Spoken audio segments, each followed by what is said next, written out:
Hello and welcome to the Awakened Intimacy Podcast. My name is Aaron. And I'm Gria. And together we make intimacy for couples. And we are so excited to share this podcast with you. And before we dive in, I really want to acknowledge that your time and your presence is so precious and valuable. Mm-hmm. And we want to honor that by delivering as much high quality value to you as possible. So that is our promise with this podcast, and today we're going to be sharing a bit of a brief history as to what's led us here into doing this work, into helping couples achieve greater levels of depth, intimacy and connection and transformation. And we're also going to be diving into what awakened intimacy really means. Mm-hmm. That sounds really awesome, Aaron. I know, right? So tell us, Grizzy, how did we get here? How did we get to this space of working with couples around depth, intimacy, transformation? Well, that's a very deep question, Aaron. Ultimately, we came here from both committing to really honour our truth and our path in our individual lives before we met. And then we met and, we ran our first workshop together. It was about 6 or 9 months after, maybe 12 months after, 6 or 9 months after we'd been working. It was called Upgrade Your Frequency. Upgrade Your Frequency, yo! Yeah. And I remember we ran this in-person workshop in Hobart and we got good numbers for it. And after the day, we realised it was like a 6-week course that we tried to. Classic rookie mistake. But, you'd been in your men's work and I was in my women's work, and so that was a powerful day working together in that way. And I think we ran our first couples retreat about 3 months after that. And that's about 8 years ago now. So our business we've had 3 different iterations of our businesses. Do you want to say the first one? Yeah. It's so cringy. Yeah, it is super cringe to the max, and we own it. We're the artists formerly known as Greer and Aaron Global Enterprises. Global Enterprises. So, to be fair, we were just going off the back of what our business coach shared. She said, you just got to put something out there, just go with it and roll with it. And that's what we're doing. Yeah, and that was definitely a magical thinking time in our lives. Yeah, and I think ultimately, like, the whole point in sharing this part of our journey is, like, we were in a different season. We were still discovering who we were as a couple. And as you said, working together has been such a foundation and pillar of our relationship. And how that actually shows up in the world has been a real big journey as we've gone through different iterations of self. I know for me, I've had so many different chapters and transformations and ego deaths in the span of our 8-9 years together. And that's been reflected in how we show up in the marketplace, right? So prior to having our son Kaizen and after Greer and Aaron Global, we had a business called Soul Love.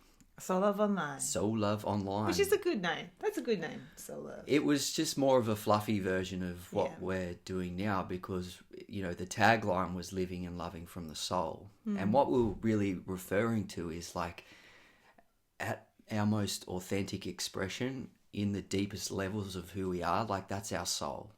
And to be able to relate and show up in the world from that place is work. It's finding out who we really are, getting through the masks, underneath the trauma, underneath the baggage. So really, it was just a more fluffy way of sharing what we still do. I know for me, once we had Kaizen, that brand felt really old, and we'd invested quite a lot of money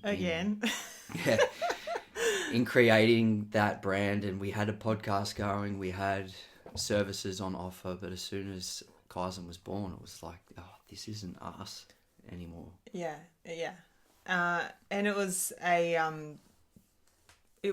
also remember that Caliano, who's one of our mentors, who is in her she's definitely in her sage years. And I remember when we first had Kaizen, So Cousin's my third baby, and I remember her saying to me, because I think within weeks of his birth, I was thinking about business again, and she was saying, well, how would it be to take 3 months off? And I remember when she said that to me, it just felt so preposterous that I could take a whole 3 months off. And of course, now it actually blows me away that I thought that, because that was only just under 6 years ago now. And so obviously I've done a lot of work in the women's embodiment somatic work now, and really softened and learnt to slow down. And it's a continual thing that Aaron reminds me of at times. But as you know, that time once we birth Kaiser, when we're birthing a baby, as those of you who are parents know, we birth ourselves, and we can also birth businesses, we can birth projects. These things require time and energy, and it's natural to have a shift in identity and shift in focus when that happens. Yeah, it's a sign of a good birth. Yeah, and for me, it just becoming a father really made me a lot more grounded, pragmatic, and rational, and so all the fluff kind of went from my life in a way. Like the fluffy spirituality, I actually came to a place of like throwing spirituality out the window. I was done with it to a degree, and we really came to. I really came to see the value of being very grounded, very pragmatic. Okay, let's get all the fluff. How does spirituality actually practically serve us, our life, our family? And that's honestly what has led to a lot of the effective tools that we now teach in couples is merging the spiritual nature with the pragmatic reality. Like that's something I'm really deeply devoted to. Yeah, and I think that it's really interesting that we went from, and I want to preface that when you say you threw spirituality out the window, it was more the idea of the quantum manifesting, and that all we need to do is clear our chakras, and that simplistic way. We'll think it and it will happen. Yeah. A healthy naivety that one needs at the start of the journey, I think, in order to embark upon it. But what I am remembering at this time is that we went from that very etheric field and focus, and then you literally went into working with the earth and starting a gardening business. And I was like hands-on mothering, and we really prioritized the first 3 to 4 years of Kaizen's life on him, on parenting, on our relationship, to ensure that thrives through those very challenging times of early parenthood, especially when there's multiple children to care for. And that was the appropriate balance to go from the etheric deep down into the earth. And now I feel like we've got that really good balance, because we need both. Yeah, and we learnt the power of niching, but even that we took that too far. So for those of you that have been following us for a little while, when we came back on the scene in working together, we launched our brand as Tantra for Parents. Which was, really birthed through recognizing the necessity for couples who are parents to create a nurturing space between them, and that the foundation of the family is the relationship of the mother and father, and how to ensure that we're in harmony and a cooperative space in a place of us-ness for the benefit of the family as a whole. And as these things do, we learnt that that's a bit too niched. Tantra is just too associated with just sexuality, yet Tantra is more about coming into union with life as a whole, coming into harmony with life as a whole. And there was just too much stigma around that. And parents, we're here to serve couples. We're passionate about helping parents because we know the pressures and the responsibilities that parents are, enduring. Yet we can serve multiple couples. And in fact, one of the very first couples that showed up for intimacy for couples was a homosexual couple, a same-sex couple. And yeah, we did marvelous work with those guys. So anything you want to add to that? No. So why we really work in this space is because we have devoted so much time, A, to our spiritual path, and B, to our relationship. And I know for me, in order to become a man that was worthy and had capacity to stay with this powerful woman who is 12 years older than me, who has had more life experience and is a powerful woman, how I needed to heal so much of my wounded self that was impacting my capacity to show up in a mature, grounded fashion. So it's our combined passion for personal development, spiritual growth, our deep commitment to love and truth. Honesty was a really key foundation when we met, and we really believe that the truth is a transformative force. It sets us free, and it can be really difficult to confront and face the truth. Sometimes it cuts, and how we reveal that truth is a real skill, and it needs to be done with a degree of discernment and what we call relationality, not just dumping our truth or feeling justified in our truth because it's quote unquote authentic. So, these are topics and themes that we'll unpack and discuss as this podcast goes on. But just to come back to that point that I made at the start, like when in that brand of soul love, that so many of us are walking around with masks. We're walking around playing roles. We've got different identities and personas that we portray. And these personas, these masks, these identities, these are often adaptations. These were formed in childhood or adolescence when we were learning to adapt and survive and get our needs met with our culture, with our family of origin. And in some ways it was very adaptive. It was to some degree functional at that early stage of life. Yet when it comes to relationship and connection and depth and transformation, they become maladaptive. They hinder our deep sense of connection and knowing of one another. Yeah, and the problem with because it's natural to have some kind of social discernment around how to be in the world and with your in-laws or your boss and that sort of thing, and we can still stay authentic with ourselves. But there's a difference between rocking up. I know I used to have an employer who said, yep, when the customer comes in, you just like put on your face and you're there for them. And so I want to differentiate between that type of thing, that sometimes that is needed, even though I no longer work at that place because I didn't want to do that.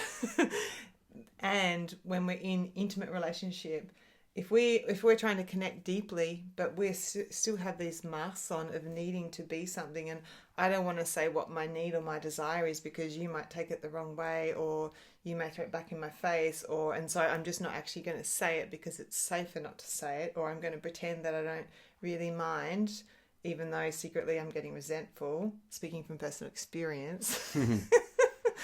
That filter there is going to be in between my connection with my partner. And so the more we learn how to notice when we've got those masks up, and then learn the skills required. Sometimes awareness is enough, sometimes. And when we create awareness, not only with ourselves, but our partner is in that process of also learning, wow, I just realized that, for example, when I said this thing last night, that was actually me not wanting to feel hurt. So I'm sorry about that. And so every time I notice a mask, and you and I still have a little trauma bubble pop up, But when we notice them, we speak them, we communicate them, and then together with the witnessing of our partner, we take them down. And so every time we reveal that little, sometimes very fine veil, there's more connection, there's more intimacy, and then the connection goes deeper because we have an even deeper understanding.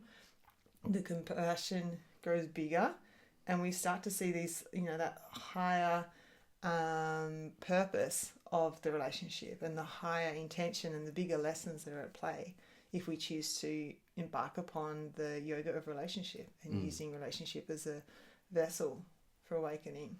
Yeah, exactly. And it's awakening out of illusion.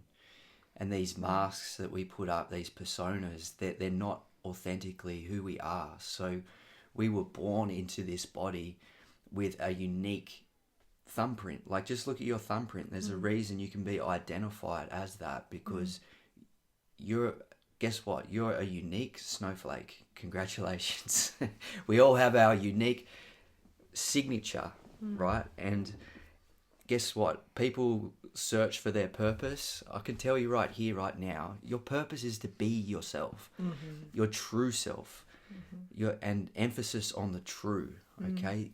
Deep underneath the masks is traumas.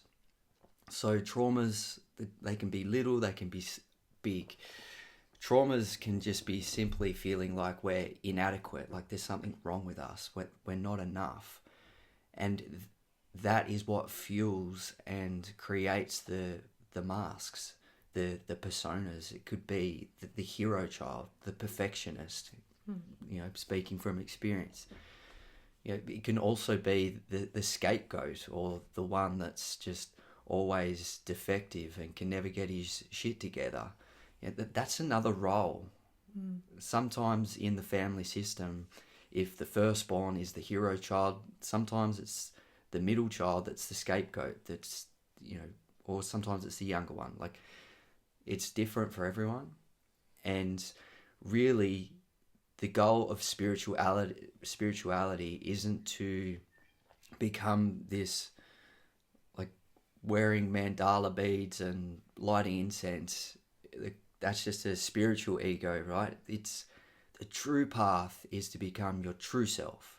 And within relationship, we have that opportunity to enter into a dynamic where all those places where we don't feel enough, we feel inadequate, or we wall off and we push away from love and connection, all that comes to the surface. So it's really common in relationship that we move into these circumstances or have these experiences where we feel contracted, okay? And the contraction could be, I'm actually bracing for fight, or maybe the contraction is a flight and I'm pulling away and I'm walling off, I'm going distant. Maybe it's a freeze and we just completely shut down. So in that moment, in that space of contraction, it's really common for couples to think that there's something wrong. There's, this relationship isn't working because we're in this resistance, we're in this tension. But the higher purpose, or the deeper understanding, is that those triggers are actually in service of that truer purpose of coming into who we really are. Meaning that intimacy is a spiritual practice through how we meet this difficulty. So there's actually a really grounded understanding of what's going on here, because it's actually got its roots in our biology and neurology. When we're in that place of contraction, like, our nervous system is freezing up and we're going to go into fight, flight, or freeze. So the subcortical part of our brain, the amygdala, is taking over. And when we're trying to relate from this place, it's never going to work, because what Terry Real says is that this part of our brain is our adaptive child. We're literally operating from the place of a maturity of a 5, 6, 7-year-old, whenever it was that we learnt that it wasn't safe for us to be our authentic self, or we had to conform or change ourselves to adapt and survive our family, that conditioning is held in the amygdala. So there's a very real biological process going on here. And really the goal of, waking up in relationship is to wake up in these moments of contraction, in these moments of being triggered, and to move from that first consciousness of that reaction into our second consciousness, where there's a degree of responsibility, there's a slowing down, there's an opening, there's more space. So there's literally more space in the body. We're more relaxed. We can hold more complexity and nuance and see things from different perspective. And we're moving into second consciousness, which is reflected in our neurology, in our brain. We're moving into our prefrontal cortex. And each time we choose this greater awareness, instead of going into defense or flight, we're rewiring ourselves for connection and love. Yeah, beautiful. And I'm reflecting on us in the kitchen. So we had a little trigger last night, and what I noticed in that moment as I reflect on it is that my reaction to something, and I reacted rather than consciously responding, is I'm very much I go away into my cave and I wall off, but like it's not a fuck you, it's like, but then within that space, that safety of my own cave, then I start to go, and then my own righteousness starts to come up. And so I'll be in that. And the thing about being righteous is that it feels good to be righteous because we get to be right. And at the same time, like I would say there's a part of me that feels good, but actually I much prefer to feel connected. But the righteous part will tell me, keep feeling right because it feels good to be right. But it's a fake. It's like a sugar high. It's not real, right? And so transitioning from that place of in our cave or fighting to then being able to actually converse, that it's not necessarily cool. I'm here and then all of a sudden I'm in my wise adult. Sometimes I find just having the awareness, hearing, oh wow, I've got a story happening right now that I'm right and that he's a dick. And so as soon as I can hear that black and white thinking, that pointing the finger, then I know I'm in my adaptive child. I know I'm in a trauma response of sort. And so I get to choose. Do I want to stay in this space of separation and entitlement and righteousness, but actually frustration and doesn't actually feel good? Or do I want to take a step towards? And so, as Aaron said, there's that space there, and even having the awareness of asking ourselves that question, do I want to stay here or do I actually want to take a step towards my partner? Am I willing to be open to their point of view? And in that opening, that's when we create space within our own contraction, but also we start to create a bridge towards our partner as well. And so even though it took us a few minutes and I noticed myself, I was trying to, because we know so many processes and frameworks for moving through triggers, and I just found myself, I was too tired. I knew that you were tired, and I was like, I'm just going to let go of trying to get this right. I'm not really sure how to verbalize it. And this is how I'm feeling. And, it took us a couple of times to get there, but also in that first iteration, I said, I really don't want to fight about this. We're both tired. So even in that, it's just this willingness. I want to let this go. Let's let this go. And also, it's not just sweeping away under the carpet. It's not, look, let's just forget about it. We'll move on. There was something that we needed to meet, and we did meet it. And guess what? 5 minutes later, we're in the kitchen having a beautiful kiss and a cuddle, and we're even deeper again. Yeah. And as we went to sleep, I sent a message to Aaron, because we don't sleep in the same bedroom, and just said, sending our little loved ones, our little ones inside, our inner child, just a reminder how appreciated they were. Because underneath that, and you articulated that really well when I kind of shared my complaint, that you were like, well, I'm feeling really, underappreciated. And it was the same thing. So it was the same trigger. And that's often what's happening. Our adaptive child will trigger our partner's adaptive child. And very often it's actually the same wounding. Yeah. And it can be a similar wounding and just playing out in like a very polar opposite behavior. So quite often, if I'm feeling shame, the feeling of being inadequate or not enough or something wrong with me, my reaction is to get more aggressive and push away. Whereas for Greer, she'll shut down and contract and retreat. And so on the surface, it looks like very different behavior. In fact, it's completely opposite. But at the core of it, we're actually both feeling not enough. Like there's something wrong with us. Yeah. Yeah. And when we're in that space, we will often use language that isn't quite our own. So can I share with you? Yeah, go on. Yeah. So we had this blow up, right? And I go into my cave. So I don't say anything because that's what happens when I trigger. I just go and shut down. And then Aaron, it was like a minute probably past you. We went out of the room, maybe 2 minutes. And then Aaron... No, what actually prompted me to come back out was I heard you slam a door. Oh, I didn't mean to. That often happens. I'm not aware of it. I know.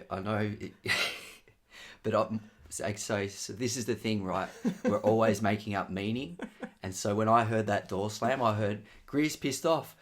And so the thing is, what I've really come to notice about myself, particularly over these last 6 to 8 weeks, is when I'm faced with someone who's in grandiosity, who's in righteousness, and who feels like entitled, it triggers that in me. And so my system heard the slamming door, thought she was being righteous. I'm like, come out, I'm ready to fight. And what did I say? I just got to reiterate my experience. I'm just dead silent. I'm just tidying up the kitchen, not saying anything. Aaron looks in and goes, are you seriously going to carry on like a pork chop? Over this, yeah. And I was like, over this? And I was just like, it was great. It was such a Because you kind of laughed at me. It was such a state breaker because I laughed. Who the fuck are you? You're your great grandfather. I've never heard you say carrying on like a pork chop. So it was Aaron and his whole male ancestral line walk in the kitchen. Even as it came out of my mouth, I was like, what the fuck?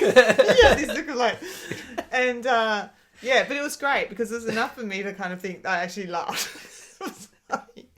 And that's when we had the conversation. So, but that's the thing, right? Like, I know I don't have an explicit memory, but I know like that phrase was used in my family system. So I went into a fight response and my amygdala's taken over and I'm literally playing out the conditioning that I received.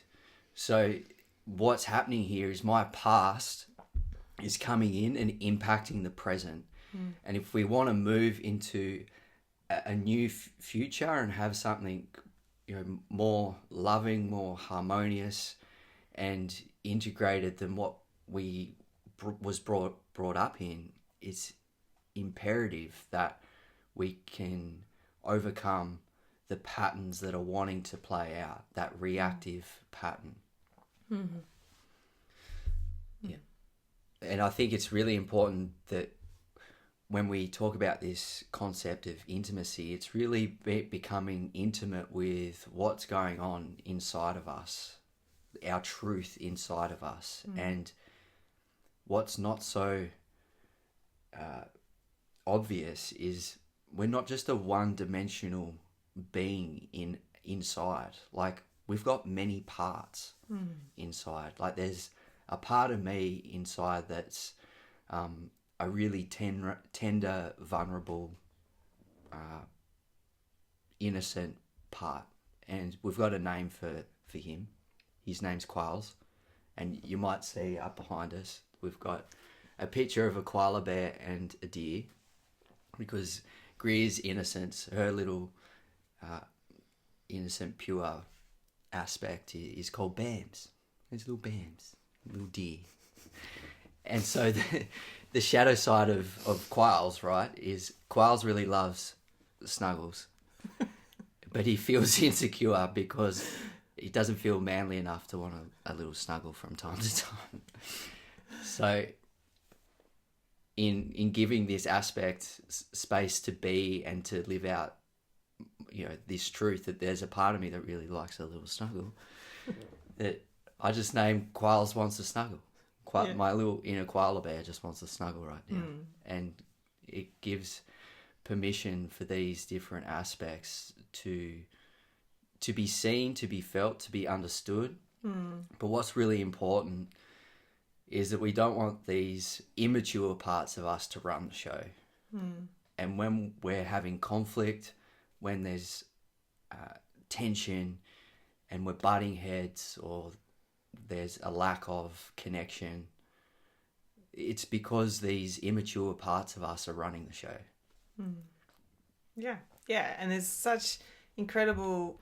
the other thing with intimacy is that, I can only be as intimate with another, with Aaron, as I am with myself. So if I'm disconnected from myself, if I'm living in my mind, forever running a story of the past, forever worrying about the future and speaking from voice of experience, this is what I did for many years, then I'm going to be very limited by how I can connect with Aaron, because there's a chance I'm just going to be catching up with his brain neural activity as well. And the connection is very mental, which is okay. Like, we have amazing conversations and it's great to do all of that.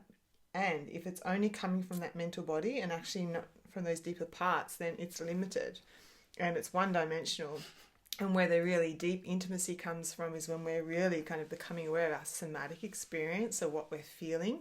So that if we're in a trigger or Aaron says something to me like, I just need to breathe because I can really feel that in my belly, or likewise you might say, now you were sharing something a week or so ago and you shared something and I was like, I just love how I do not feel this in my body at all. Whereas years ago, I would have felt it in my body. So it's also becomes this really nice, almost recording instrument of of witnessing our own growth and when we're moving through different blocks. And then our body lets us know when there's a piece of medicine there. So there's so many layers to intimacy and so many ways that we can connect. And it's always really important that, and this is why we work with couples, and then we're aware that not everyone we work with or who has been drawn to our work is in relationship, or perhaps their partner isn't ready for the work or they're not interested in it, that we also work with men and with women, because we need to do that own inner work as well. And for those couples who are both on the path or both willing to step onto the path, then we do that together, because that's been our path. We were already on our spiritual path before we met, and we have the great gift and grace that we were friends for a year before we were intimate, so we got to know each other really well and didn't have to be anything for anyone. We could just be ourselves. And so, that's been such a rich foundation for us. Yeah, it has. And, supporting, I know, I feel like in the beginning stages of our relationship, this may be true or not true, but I feel like you were really supporting me through a lot of you were still going through your stuff, but, and we're doing it together. And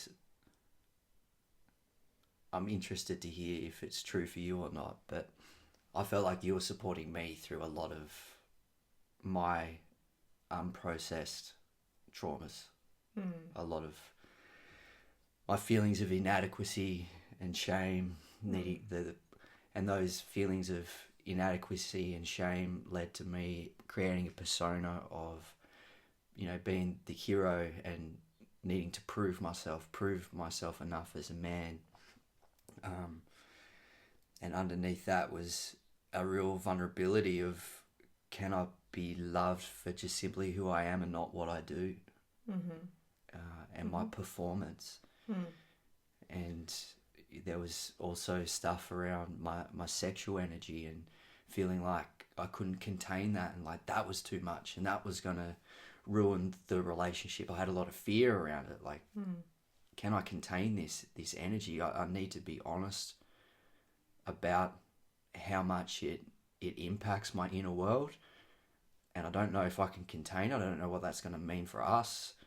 And exploring that together was an immensely challenging but ultimately very beneficial experience. And throughout this process of working through these difficulties that we had internally, is we recognized is that the doorway for us to have a really deep connection was revealing these parts of ourselves that we didn't feel were lovable. And then when it was met with such care and compassion and understanding, it was so liberating. And like, as I look into your eyes now, I'm just flooded with memories of times when I was honest about something and I revealed a part of me that I didn't feel was lovable, and you loved me through that. It showed that the challenge in relationship is actually the doorway to the relationship that we yearn for and desire. That a great relationship isn't free from challenge. A great relationship uses that challenge to transform and grow and create depth and connection. So you often hear us say, like, we're really passionate about supporting couples turn their relationship into both a sanctuary of deep connection and understanding, but also a crucible. Now, when I first heard this word, a crucible, I'm like, what the fuck does that mean? So a crucible is a container often used for transforming different metals into different properties. So it's a container where there's immense heat, and that heat creates transformation at a very physical level. So when we put this into the context of relationship, turning your relationship into a crucible is where that tension, that disconnection, that friction is actually the heat to transform those parts of yourself that are immature, that create barriers to you being your most authentic self, and also barriers to love and connection in relationship. Yeah, and you asked just a little while ago what my thoughts are in terms of at the start of a relationship where it was more about you and your healing. And what I would say to that is something that we teach and that Terry has certainly introduced us to, that's concept of us-ness. And that in really deep and intimate relationship, there is no, well, hang on, that's my healing, or like, that's your healing. There's an us-ness. It was in the interest of our relationship that I be there with you and that I witness you, and I didn't really ever question it. And we didn't know what would happen. We didn't know, and that's the power of surrender. We don't surrender when we know. We surrender when we don't know. We surrender when we're willing to go in and commit. And something that you and I have committed to from the dot is the truth and honesty. And that has really taught us the power of truth. And thankfully, we've increased our skills as to how to be truthful. And not just a sermon, and not just, I just won't say it. It was actually learning the skills. There are frameworks that we know and that we share with the couples that we work with. And I think those earlier years, I think back to a few particular conversations that we were on the mat working it out as we go. And it's so hard to be in those intense situations and I know I've had this as a mother many times. I've just wanted to press pause, call the helpline and say, what do I do? This has gone really messy. I want to turn back time and not say what I said because now it's brought up this. But that's where we learnt so much of how we now, and then to have brought in formal training around relationship. And that's been powerful. And that, even if you and I were born on the same day, when we met, we still could have been at different seasons in our life. And you were just at where you were at. And I 100% trusting that you were in the perfect place for me for where I was at. And, just this morning, you really I've been dreaming of going to Panchakarma, which is an Ayurvedic wellness cleanse retreat for years now, since I studied training in Ayurveda. And just this morning I've been getting clear on what I'm calling in for myself and my well-being. And Aaron, you almost put your foot down. It's like, babe, you're doing it. I don't care. No, you're doing it. You've had 3 children. You're going into perimenopause. You're doing that. We'll make it happen. And so that was a very different way of how I supported you in those early years. But in that moment, and I said to you, wow, I've received so much from that clarity that you came in with then, and just like, no, that's happening. That's enabled me and my work with my women's group at the moment. We're working on the power of receptivity and softening, and how as women, and I guess as men, but speaking from a woman, it's so easy to, there's so much on offer to us, but it can be so easy to just, oh no, I won't. And you were really like giving it to me. And I had to go, wow, this is really requiring me to open and to receive. And so that was the perfect medicine for me. And it's happening now. I'm doing it. So, and that was just this morning. So I think within relationship, coming back to the concept of us-ness rather than a me versus you. And again, that's how I know I'm in my adaptive child, is I've become this me versus you. Whereas when we come back into us-ness, it's in both our interests to come back together. And guess what? It's in the interest of the kids. And it's in the interest of the whole family and your ancestors and your future descendants, if you want to go quantum. So, yeah. So just to bring into summary, awakened intimacy is really the art and science of merging the spiritual path with our biology, and recognizing that the real spiritual path is the way that we love when it's hard. And that a good life and a great relationship isn't void of challenge. Challenge and pain is there to teach us, to help us grow, to make us more resilient. It's imperative that you understand that when you can embrace challenge, it's ultimately going to be a reward. There's a saying that I live and die by, and it's when we embrace the difficult things in life, life gets easier. But when we choose what's easy, life will eventually get hard. So what are you going to choose? You're going to choose to face the challenge. Challenge in relationship can be meeting vulnerability and exposing what's really going on for us, and our fears, our concerns of feeling inadequate. Sometimes challenge in relationship is being humble and realizing that we're not perfect and we're actually really flawed, and being humble to let go of being right. Something Terry Real says, you can either be right or you can be married. Yeah, and something, I was in a one-on-one client yesterday, and she was talking about the fear of actually speaking to her needs and desires, because what if they're not met, or what if they're thrown back in my face? And again, it's big stuff, it's scary stuff, and the degree to which it's scary, that is double, tripled, quadrupled in terms of what lies on the other side. And so again, there's no right or wrong in this. Not everyone has to be on this path. And if you're listening to this, I suggest there's a part of you that is on this path.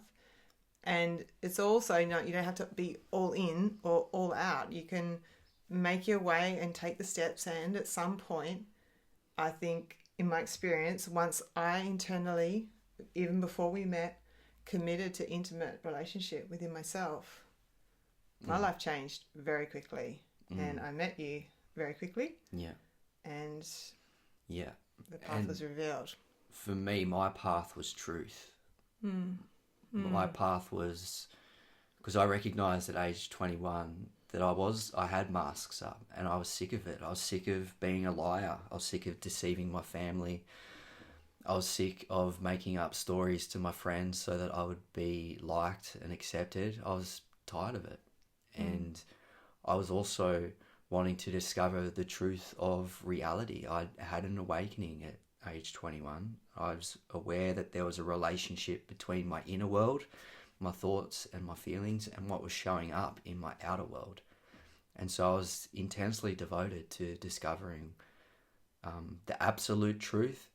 And the way for me to find that was coming into greater relative truth within myself.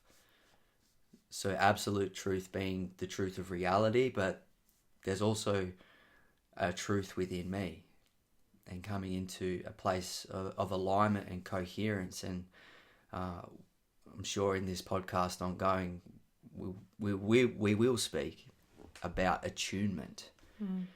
And attunement really has to do with coherence. And it's got its roots in our nervous system. So again, it's merging a more esoteric kind of concept with something that's grounded in our biology. Attunement is being in resonance with our partner, being in coherence, and the body is the doorway for that. And so is our inner landscape. When my thoughts and my feelings and my actions are in alignment, that's me in integrity. That's me living my truth. And that's where I was at when I met Greer. To some degree, I wasn't perfect. I was still living some degree of illusions and self-deceptions, but I was on that path regardless. I was on that path. Yeah, and you bring up a good point, because previously you were saying how when we met them, then there's a full healing crisis and all these layers come off. So neither of us, just want to do a caveat, neither Aaron nor I are fully enlightened beings. No. We don't have to. Last night was an example, the pork chop. We don't have to have all it together. And I remember, Aaron, for you also, part of your, like you've shared when you first went into personal development, it was so you could learn good pickup lines, right? It was to meet women. Yeah. That's initially how it got... I started in pickup, trying to learn how to pick up women, and then I've got sick of doing lines. So how to become a man that doesn't need pickup lines? So yeah, that's another story. So where was I going to with that? Do you know? Well, that I remember you thinking that you had to be this particular level of yourself or a certain man in order to meet the right woman. Yes. But actually it was your commitment to that.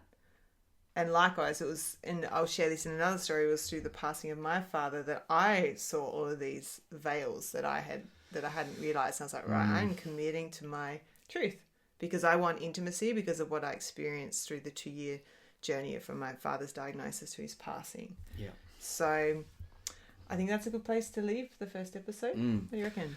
Yeah, so if you've listened this far, thank you so much. Thank you. We'd love to hear what really landed for you, what you found really valuable. Please let us know. And because you've listened this far, you get the golden opportunity of asking a question that we can answer for you live on this podcast. So email us, connect@intimacyforcouples.com.